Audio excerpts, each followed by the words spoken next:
भीषण गर्मी का मौसम था, लेकिन फिर भी शादियों का द्वार पूरे शबाब पर था।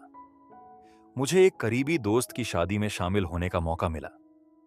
इस शादी में दो ऐसे दृश्य सामने आए जिन्होंने मेरे दिल को अंदर से झकझोर कर रख दिया। एक शख्स पूरे आयोजन में भाग दौड़ करता नजर आ रहा था। कभी मेहमानों को पानी दे रहा है, कभी खाने के टेबल पर नजर रख रहा है, कभी दहेज की देगें देख रहा है और कभी बच्चों को खाना परोस रहा है। पसीने से भीगा हुआ, लेकिन चेहरे पर थकान नहीं, बल्कि एक मुस्कान थी। मैंने उसे रोका और एक गिलास ठंडा पानी दिया।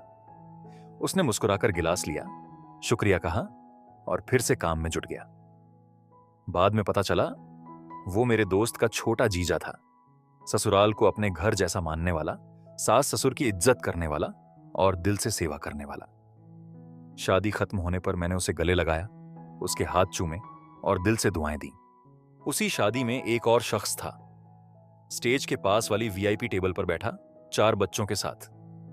ये टेबल दूल्हे के खास दोस्तों के लिए थी, मगर उसने वहां जैसे कब्जा कर लिया था। मेरा दोस्त, जो खुद दूल्हा था, उसके पास आकर पानी दे रहा था, खाना परोस रहा था और यहां तक कि खीर भी पेश की। लेकिन उस शख्स ने खीर की प्लेट धक्का देकर पीछे कर दी और चिल्लाया, तुम्हें पता नहीं मुझे खीर पसंद नहीं? कहां था कस्टर्ड बनवाओ? कहां है मेरा कस्टर्ड? मेरा दोस्त शर्मिंदा सा माफी मांगता रहा, पर वो आदमी और ज्यादा गुस्से में आ गया। पता चला, ये उसका बड़ा जीजा था और उसका फूफेरा भाई भी। उसे शादी में आने के लिए महीनों मनाना पड़ा था और अब वही शख्स एक भाई को उसके खास दिन पर अपमानित कर रहा था। क्या यही रिश्ता होता है जीजा साले का? एक तरफ वो छोटा जीजा जो परिवार में बेटे जैसा घुल मिल गया, और दूसरी तरफ वो बड़ा जीजा जो सिर्फ हक जताता है, घमंड करता है और तमीज से बात भी नहीं करता। क्या आप एक ऐसा दामाद बनना चाहेंगे जो अपने ससुराल वालों की इज्जत करे, सेवा करे और प्यार से सबका दिल जीते? या फिर वो जो अपने घमंड, मांगों और बदतमीजी से रिश्तों को नोचता रहे? याद रखिए, लोग सब भूल सकते हैं, लेकिन आपका व्यवहार हमेशा याद रखा जाएगा। अब फैसला आपके हाथ में है। आप दामाद हैं या भेड़िया? इस मंजर ने मेरा दिल चीर कर रख दिया। एक बहन की खुशी में शरीक होना था, मगर यह शख्स अपनी अना और गुरूर के जिन में मुब्तला सबको तकलीफ दे रहा था।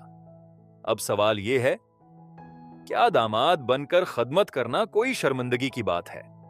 क्या हम रिश्ते सिर्फ हुकूक और फरमाइशों के लिए रखते हैं? क्या इंसानियत, आजिजी, खुलूस, ये सब सिर्फ किताबी बातें रह गई हैं? अहबाबी गिरामी, अब फैसला आपके हाथ में है। क्या आप एक ऐसा दामाद बनना चाहते हैं जो मोहब्बत और एहतराम की मिसाल हो, या एक ऐसा खुदगरज इंसान जो ससुराल के जज्बात और इज्जत को रौंता फिरे? याद रखें, वक्त सब कुछ भुला देता है, मगर आपका रवैया हमेशा याद रहता है। आप दामाद हैं या भेड़िया,